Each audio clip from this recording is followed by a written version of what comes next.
Muy buenas, hoy voy a cubrir el capítulo 3 de los fundamentos del leninismo. Sin nada más que agregar, comencemos. 3. La teoría. Analizaré 3 cuestiones de este tema. A. Importancia de la teoría para el movimiento proletario. B. Crítica de la teoría de la espontaneidad. C. Teoría de la revolución proletaria. 1. Importancia de la teoría. Hay quien supone que el leninismo es la primacía de la práctica sobre la teoría, en el sentido de que para él lo fundamental es aplicar los principios marxistas, dar cumplimiento a estos principios, al tiempo que manifiesta bastante despreocupación por la teoría. Sabido es que Plejánov se burló más de una vez de la despreocupación de Lenin por la teoría, y en especial por la filosofía. También es sabido que muchos leninistas ocupados hoy en el trabajo práctico no son muy dados a la teoría, por efecto, sobre todo, de la enorme labor práctica que las circunstancias les obligan a desplegar. He de declarar que esta opinión, por demás extraña, que se tiene de Lenin y del leninismo es completamente falsa y no corresponde en modo alguno a la realidad, que la tendencia de los militantes ocupados en el trabajo práctico a desentenderse de la teoría contradice a todo el espíritu del leninismo y está preñada de grandes peligros para la causa. La teoría es la experiencia del movimiento obrero de todos los países, tomada en su aspecto general. Naturalmente, la teoría deja de tener objeto cuando no se halla vinculada a la práctica revolucionaria, exactamente del mismo modo que la práctica es ciega si la teoría revolucionaria no alumbra su camino. Pero la teoría puede convertirse en una formidable fuerza del movimiento obrero si se elabora en indisoluble ligazón con la práctica revolucionaria, porque ella, y solo ella, puede dar al movimiento seguridad, capacidad para orientarse y la comprensión de los vínculos internos entre los acontecimientos que se producen en torno nuestro, porque ella, y solo ella, puede ayudar a la práctica a comprender, no solo cómo se mueve y hacia dónde marchan las clases en el momento actual, sino también cómo deben moverse y hacia dónde deben marchar en un futuro próximo. ¿Quién sino Lenin dijo y repitió decenas de veces la conocida tesis de que sin teoría revolucionaria no puede haber tampoco movimiento revolucionario? VT. Y V, páginas 380. Lenin comprendía mejor que nadie la gran importancia de la teoría, sobre todo para un partido como el nuestro, en virtud del papel de luchador de vanguardia del proletariado internacional que le ha correspondido y de la complicada situación interior e internacional que lo rodea. Previendo en 1902 este papel especial de nuestro partido, Lenin consideraba ya entonces necesario recordar que, solo un partido dirigido por una teoría de vanguardia puede cumplir la misión de combatiente de vanguardia, VT. Y V páginas 380. No creo que haya necesidad de demostrar que ahora, cuando la predicción de Lenin sobre el papel de nuestro partido se ha convertido ya en realidad, esta tesis de Lenin adquiere una fuerza y una importancia especiales. Quizá la expresión más clara de la alta importancia que Lenin otorgaba a la teoría sea el hecho de que fuera precisamente él quien asumió el cumplimiento de una tarea tan acuciante como la de sintetizar, desde el punto de vista de la filosofía materialista, los más importantes adelantos de la ciencia en el periodo comprendido desde Engels hasta Lenin y de someter a profunda crítica las tendencias antimaterialistas entre los partidarios del marxismo. Cada descubrimiento trascendental, decía Engels, obliga al materialismo a cambiar de forma. Es sabido que fue precisamente Lenin quien, en su libro Materialismo y empiriocriticismo, cumplió esta tarea en relación con su época. Es sabido que Plejánov, a quien gustaba burlarse de la despreocupación de Lenin por la filosofía, no se decidió siquiera a abordar seriamente la realización de semejante tarea. 2. Crítica de la teoría de la espontaneidad, o sobre el papel de la vanguardia en el movimiento. La teoría de la espontaneidad es la teoría del oportunismo, la teoría de la prosternación ante la espontaneidad en el movimiento obrero, la teoría de la negación práctica del papel dirigente de la vanguardia de la clase obrera, del partido de la clase obrera.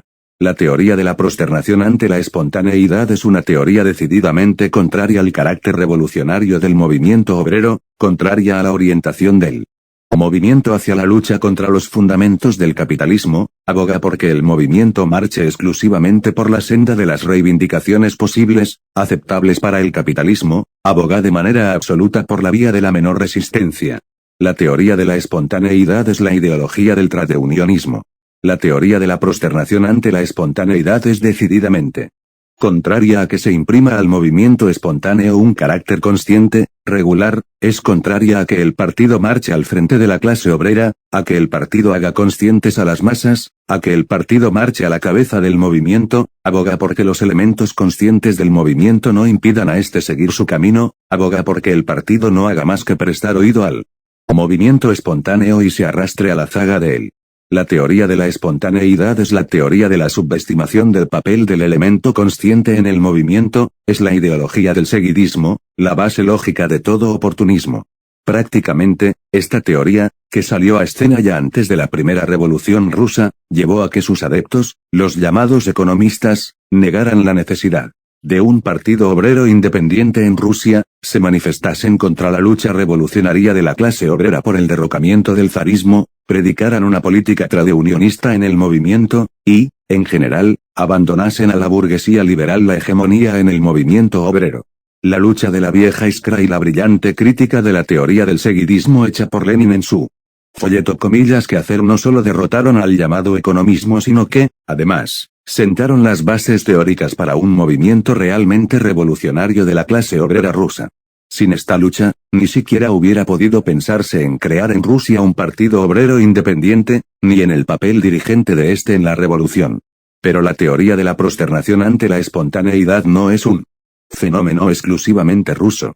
Esta teoría se halla muy extendida, cierto es que bajo una forma algo distinta en todos los partidos de la I Internacional, sin excepción.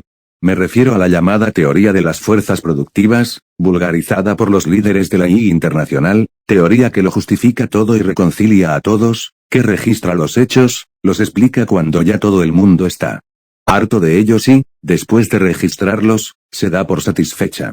Marx decía que la teoría materialista no puede limitarse a interpretar el mundo, sino que, además, debe transformarlo. Pero a Kautsky y compañía no les preocupa esto y prefieren no rebasar la primera parte de la fórmula de Marx. He aquí uno de tantos ejemplos de aplicación de esta teoría. Dícese que, antes de la guerra imperialista, los partidos de la I Internacional amenazaban con declarar la guerra a la guerra, en el caso de que los imperialistas la comenzaran. Dícese que, en vísperas de la guerra, estos partidos metieron bajo el tapete la consigna de guerra a la guerra y aplicaron la consigna contraria, la consigna de guerra por la patria imperialista. Dícese que este cambio de consignas causó millones de víctimas entre los obreros. Pero sería un error pensar que alguien tuvo la culpa de ello, que alguien fue infiel o traidor a la clase obrera. Nada de eso. Ocurrió lo que tenía que ocurrir. En primer lugar, porque resulta que la Internacional es un instrumento de paz, y no de guerra, y, en segundo lugar, porque, dado el nivel de las fuerzas productivas en aquel entonces, ninguna otra cosa podía hacerse. La culpa es de las fuerzas productivas. Así, exactamente, nos lo explica la teoría de las fuerzas productivas del señor Kautsky. Y quien no crea en esta teoría, no es marxista. ¿El papel de los partidos? ¿Su importancia en el movimiento? ¿Pero qué puede hacer un partido ante un factor tan decisivo como el nivel de las fuerzas productivas?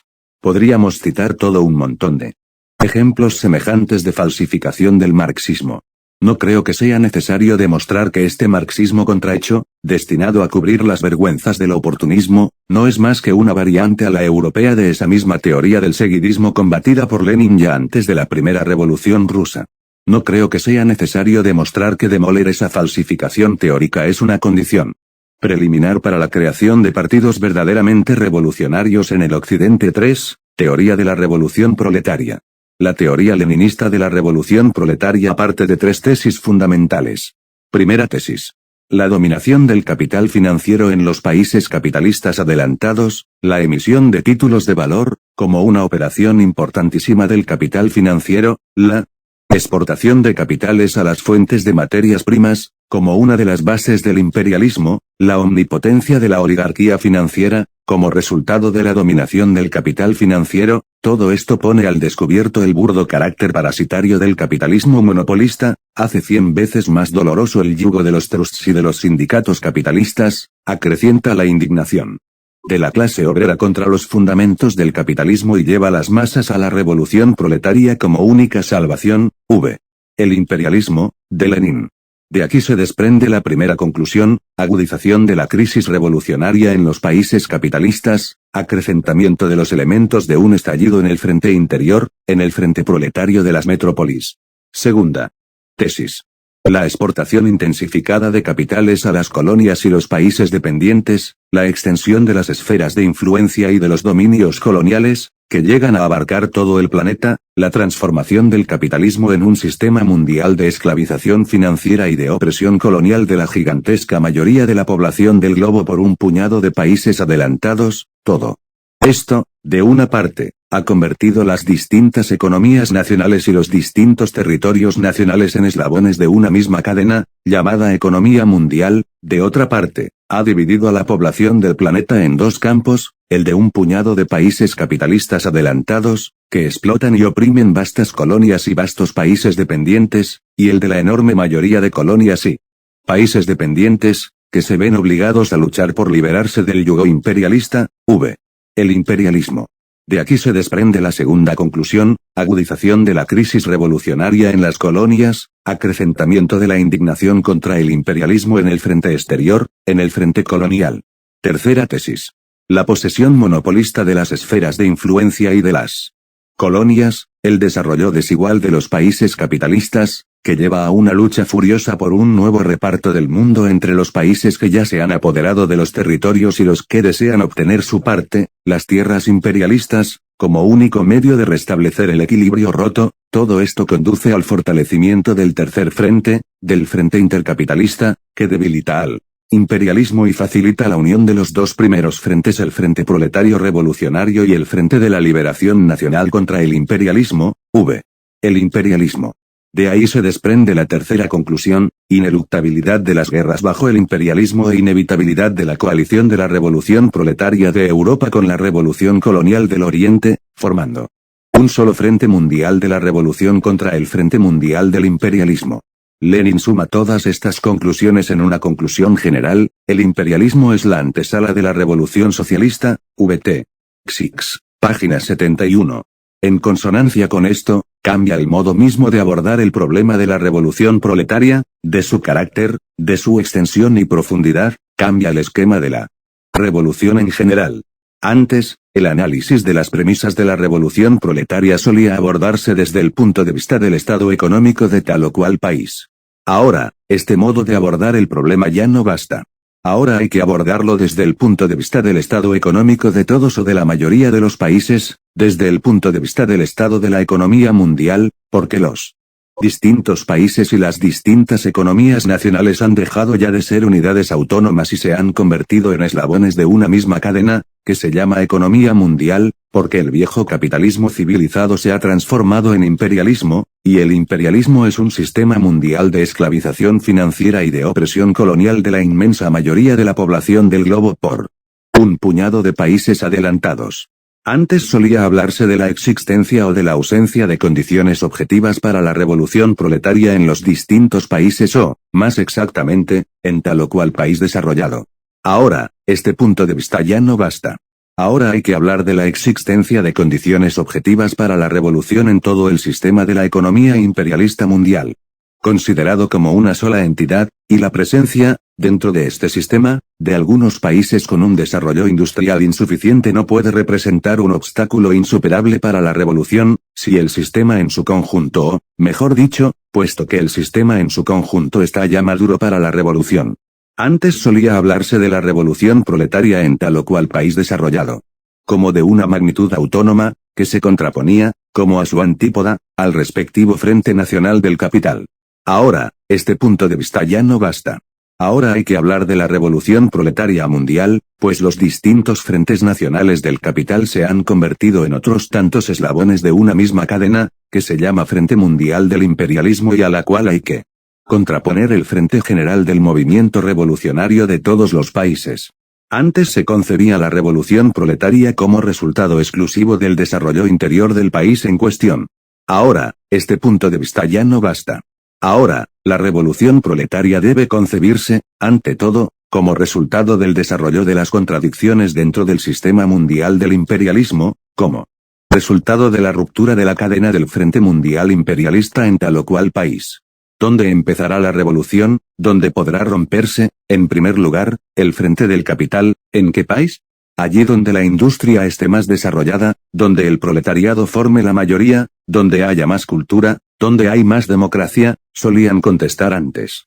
No, objeta la teoría leninista de la revolución, no es obligatorio que sea allí donde la industria esté más desarrollada, etc. El frente del capital se romperá allí donde la cadena del imperialismo sea más débil, pues la revolución proletaria es resultado de la ruptura de la cadena del frente mundial imperialista por su punto más débil, y bien puede ocurrir que el país que haya empezado la revolución, el país que haya roto el frente del capital, esté menos desarrollado en el sentido capitalista que otros países, los cuales, pese a su mayor desarrollo, todavía permanezcan dentro del marco del capitalismo.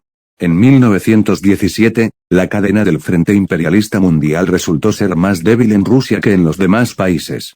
Fue aquí donde se rompió, dando paso a la revolución proletaria. ¿Por qué? Porque en Rusia se desarrollaba una gran revolución popular, a cuya cabeza marchaba el proletariado revolucionario, que contaba con un aliado tan importante como los millones y millones de campesinos oprimidos y explotados por los terratenientes. Porque frente a la revolución se alzaba aquí un representante tan repulsivo del imperialismo como el zarismo, falto de todo ascendiente moral y que se había ganado el odio general de la población. En Rusia, la cadena resultó ser más débil, aunque este país estaba menos desarrollado en el sentido capitalista que Francia o Alemania, Inglaterra o los Estados Unidos, pongamos por caso. ¿Dónde se romperá la cadena en el próximo futuro? Volverá a romperse allí donde sea más débil. No está excluido que la cadena pueda romperse, por ejemplo, en la India. ¿Por qué? Porque en la India hay un proletariado joven, combativo y revolucionario, que cuenta con un aliado como el Movimiento de Liberación Nacional, aliado indudablemente fuerte, indudablemente importante. Porque frente a la revolución se alza allí un enemigo de todos conocido, el imperialismo extranjero, privado de crédito moral y que se ha ganado el odio general de las masas oprimidas y explotadas de la India. También es perfectamente posible que la cadena se rompa en Alemania. ¿Por qué? Porque los factores que actúan, por ejemplo, en la India, empiezan a actuar también en Alemania, y se comprende que la inmensa diferencia entre el nivel de desarrollo de la India y el de Alemania no puede dejar de imprimir su sello a la marcha y al desenlace de la revolución en Alemania. Por eso, Lenin dice, los países capitalistas de la Europa occidental llevarán a término su desarrollo hacia el socialismo, no por un proceso gradual de maduración del socialismo en ellos, sino mediante la explotación de unos estados por otros, mediante la explotación del primer estado entre los vencidos en la guerra imperialista, unida a la explotación de todo el Oriente. Por otra parte, el Oriente se ha incorporado de manera definitiva al movimiento revolucionario, gracias precisamente a esta primera guerra imperialista, viéndose arrastrado definitivamente a la órbita general del movimiento revolucionario mundial, VT. XXVI, páginas 415 a 416. Resumiendo, como regla general, la cadena del frente imperialista debe romperse allí donde sus eslabones sean más débiles y, en todo caso, no necesariamente allí donde el capitalismo esté más desarrollado, o donde los proletarios constituyan un determinado tanto por ciento de la población, los campesinos otro tanto por ciento determinado, etcétera, etcétera. Por eso, los cálculos estadísticos sobre el porcentaje de proletariado en la población de un país determinado pierden, cuando se trata de resolver el problema de la revolución proletaria, la importancia excepcional que gustaban de atribuirles los exégetas de la I internacional, que no han sabido comprender el imperialismo y temen a la revolución como a la peste. Además, los héroes de la I internacional afirmaban, y siguen afirmando, que entre la revolución democrático-burguesa, de una parte, y la revolución proletaria, de otra, media un abismo o, por lo menos, una muralla de China, que separa la una de la otra. Por un lapso de tiempo más o menos largo, durante el cual la burguesía, entronizada en el poder, desarrolla el capitalismo, y el proletariado acumula fuerzas y se prepara para la lucha decisiva contra el capitalismo. Generalmente, este lapso se cuenta por decenios y decenios, si no más. No creo que sea necesario demostrar que, en el imperialismo, esta teoría de la muralla de China carece de toda base científica y no es ni puede ser más que un medio para encubrir, para disimular con bellos colores los apetitos contrarrevolucionarios de la burguesía. No creo que sea necesario demostrar que en el imperialismo, preñado de colisiones y guerras, que en la antesala de la revolución socialista, cuando el capitalismo floreciente se convierte en capitalismo agonizante, Lenin, y el movimiento revolucionario crece en todos los países del mundo, cuando el imperialismo se coaliga con todas las fuerzas reaccionarias, sin excepción, hasta con el zarismo y el servidumbre, haciendo así necesaria la coalición de todas las fuerzas revolucionarias, desde el movimiento proletario del Occidente hasta el movimiento de liberación nacional del Oriente, cuando se hace imposible derrocar las supervivencias del régimen feudal y de la servidumbre sin una lucha revolucionaria contra el imperialismo, no creo que sea necesario demostrar que en un país más o menos desarrollado la revolución democrático-burguesa tiene que aproximarse, en estas condiciones, a la revolución proletaria, que la primera tiene que transformarse en la segunda. La historia de la revolución en Rusia ha evidenciado que esta tesis es cierta e indiscutible. Por algo Lenin, ya en 1905, en vísperas de la primera revolución rusa, presentaba la revolución democrático-burguesa y la revolución socialista, en su folleto Dos tácticas, como dos eslabones de la misma cadena, como un lienzo único y completo de la magnitud de la revolución rusa.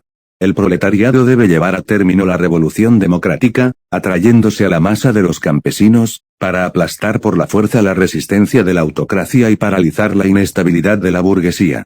El proletariado debe llevar a cabo la revolución socialista, atrayéndose a la masa de los elementos semiproletarios de la población, para romper por la fuerza la resistencia de la burguesía y paralizar la inestabilidad de los campesinos, de la pequeña burguesía. Tales son las tareas del proletariado, que los partidarios de la nueva Iskra conciben de un modo tan estrecho en todos sus razonamientos y resoluciones. Sobre la magnitud de la revolución, V. Lenin, t. 8, páginas 96. Y no hablo ya de otros trabajos posteriores de Lenin, en los que la idea de la transformación de la revolución burguesa en revolución proletaria está expresada con mayor realce que en Dos tácticas, como una de las piedras angulares de la teoría leninista de la revolución. Según algunos camaradas, resulta que Lenin no concibió esta idea hasta 1916, y anteriormente consideraba que la revolución en Rusia se mantendría dentro de un marco burgués y que, por lo tanto, el poder pasaría de manos del organismo de la dictadura del proletariado y del campesinado a manos de la burguesía, y no a manos del proletariado. Se dice que esa afirmación se ha deslizado incluso en nuestra prensa comunista. Debo señalar que esa afirmación es completamente falsa, que no corresponde, en lo más mínimo, a la realidad. Podría remitirme al conocido discurso pronunciado por Lenin en el 3 Congreso del Partido, 1905, en el que no calificó la dictadura del proletariado y del campesinado, es decir, el triunfo de la revolución democrática, de organización del orden, sino de organización de la guerra, VT. 7, páginas 264. Podría remitirme, además, a los conocidos artículos de Lenin sobre el gobierno provisional, 1905, en los que, describiendo la perspectiva del desarrollo de la revolución rusa, plantea al partido la tarea de conseguir que la revolución rusa no sea un movimiento de algunos meses, sino un movimiento de muchos años, que no conduzca tan solo a obtener pequeñas concesiones de los detentadores del poder, sino al derrumbamiento completo de este, y en los que, desarrollando todavía más esta perspectiva y relacionándola con la revolución en Europa, prosigue, y si esto se logra, entonces las llamas del incendio revolucionario prenderán en Europa, el obrero europeo, cansado de la reacción burguesa, se levantará a su vez y nos enseñará cómo se hacen las cosas, entonces el impulso revolucionario de Europa repercutirá a su vez en Rusia y hará de una época de algunos años de revolución una época de varios decenios de revolución, v. lugar citado, páginas 191. Podría remitirme, asimismo, a un conocido artículo de Lenin, publicado en noviembre de 1915, que dice, el proletariado lucha y seguirá luchando abnegadamente por la conquista del poder, por la república, por la confiscación de las tierras, por la participación de las masas populares no proletarias en la obra de liberar a la Rusia burguesa del imperialismo militar feudal, es decir, el zarismo. Y el proletariado aprovechará inmediatamente esta liberación de la Rusia burguesa del yugo zarista, del poder de los terratenientes sobre la tierra, no para ayudar a los campesinos acomodados en su lucha contra los obreros agrícolas, sino para llevar a cabo la revolución socialista en alianza con los proletarios de Europa, VT. XVII, páginas 318. Podría, finalmente, remitirme al conocido pasaje del folleto de Lenin La revolución proletaria y el renegado Kautsky, en que, refiriéndose al pasaje más arriba citado de dos tácticas sobre la magnitud de la revolución, llega a la siguiente conclusión.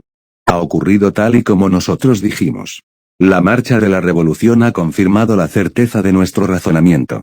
Al principio, con todos los campesinos, contra la monarquía, contra los terratenientes, contra el medievalismo, y en este sentido, la revolución sigue siendo burguesa, democrático-burguesa después, con los campesinos pobres, con el semiproletariado, con todos los explotados.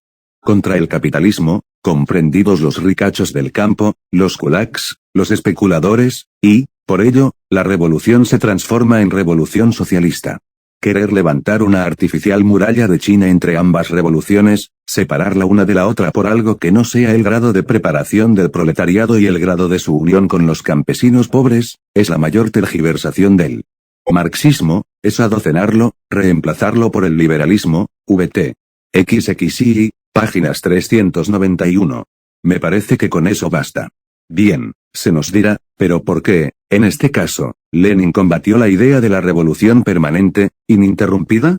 Porque Lenin proponía sacar todo el partido posible de la capacidad revolucionaria del campesinado y utilizar hasta la última gota su energía revolucionaria para la destrucción completa del zarismo, para pasar a la revolución proletaria, mientras que los partidarios de la revolución permanente no comprendían el importante papel del campesinado en la revolución rusa, menospreciaban la fuerza de la energía revolucionaria de los campesinos, menospreciaban la fuerza y la capacidad de proletariado ruso para llevar tras de sí a los campesinos y, de este modo, dificultaban la liberación de los campesinos de la influencia de la burguesía, la agrupación de los campesinos en torno al proletariado. Porque Lenin proponía coronar la revolución con el paso del poder al proletariado, mientras que los partidarios de la revolución permanente querían empezar directamente por el poder del proletariado, sin comprender que, con ello, cerraban los ojos a una pequeñez como las supervivencias del régimen de servidumbre y no tomaban en consideración una fuerza tan importante como el campesinado ruso, sin comprender que semejante política únicamente podía ser un freno para la conquista de los campesinos por el proletariado.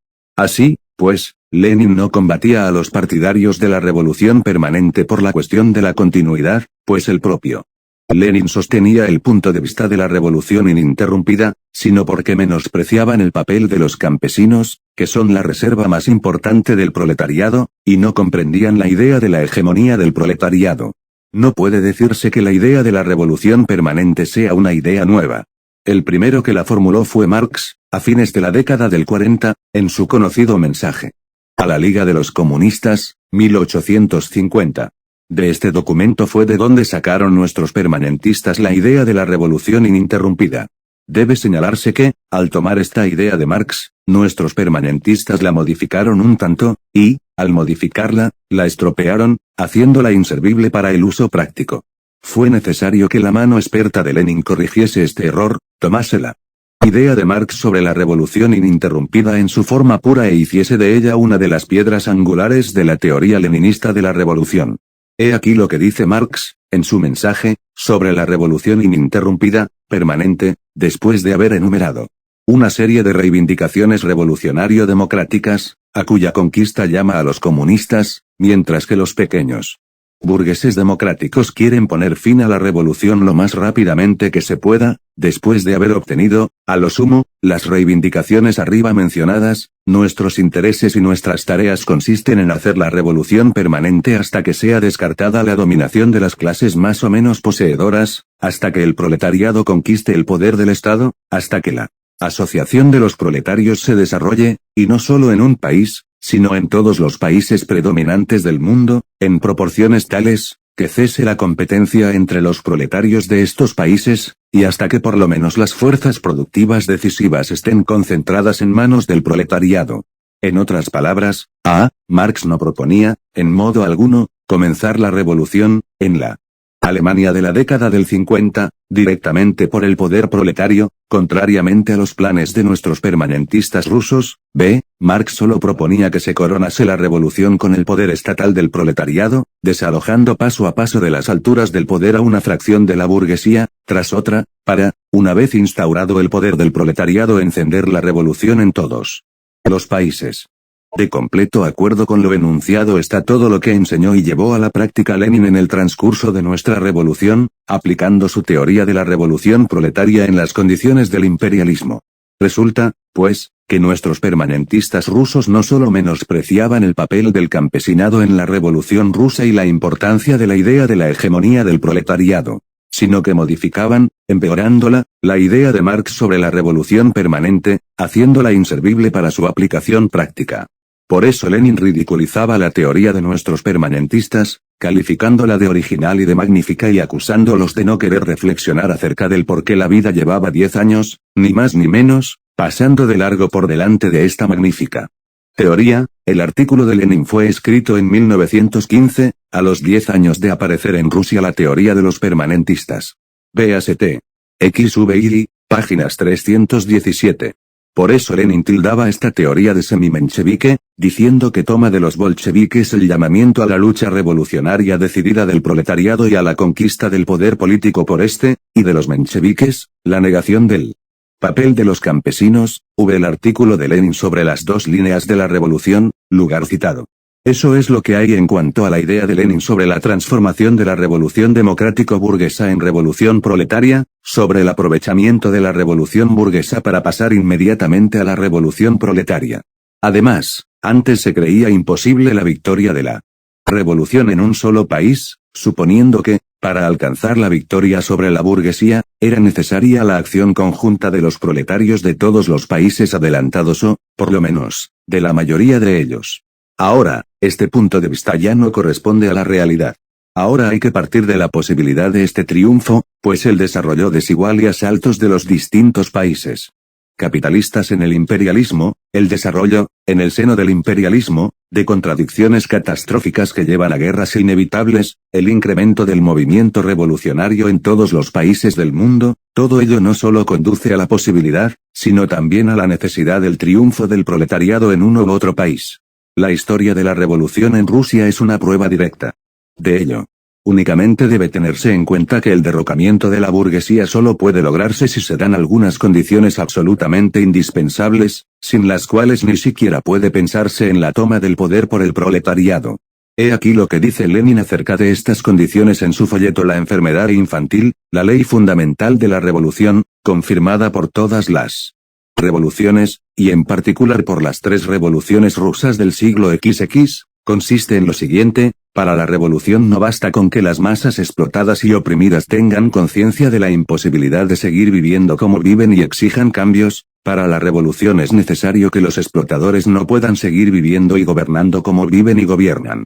Solo cuando los de abajo no quieren y los de arriba no pueden seguir viviendo a la antigua, solo entonces puede triunfar la revolución. En otras palabras, esta verdad se expresa del modo siguiente: la revolución es imposible sin una crisis nacional general, que afecte a explotados y explotadores.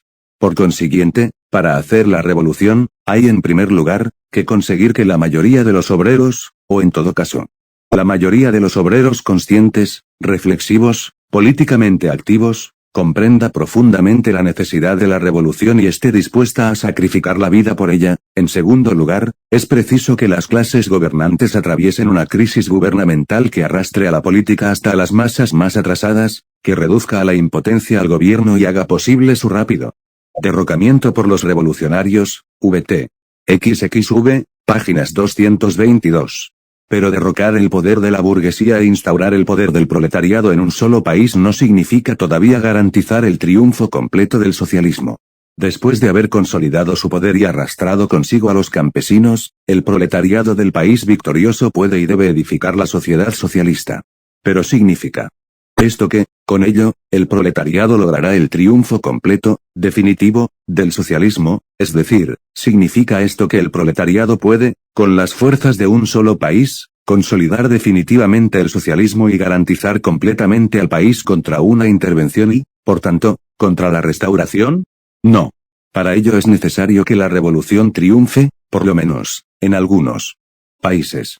Por eso, desarrollar y apoyar la revolución en otros países es una tarea esencial para la revolución que ha triunfado ya. Por eso, la revolución del país victorioso no debe considerarse como una magnitud autónoma, sino como un apoyo, como un medio para acelerar el triunfo del proletariado en los demás países. Lenin expresó este pensamiento en dos palabras, cuando dijo que la misión de la revolución triunfante consiste en llevar a cabo el máximo de lo realizable en un solo país para desarrollar, apoyar y despertar la revolución en todos los países. VT. XXI, páginas 385. Tales son, en términos generales,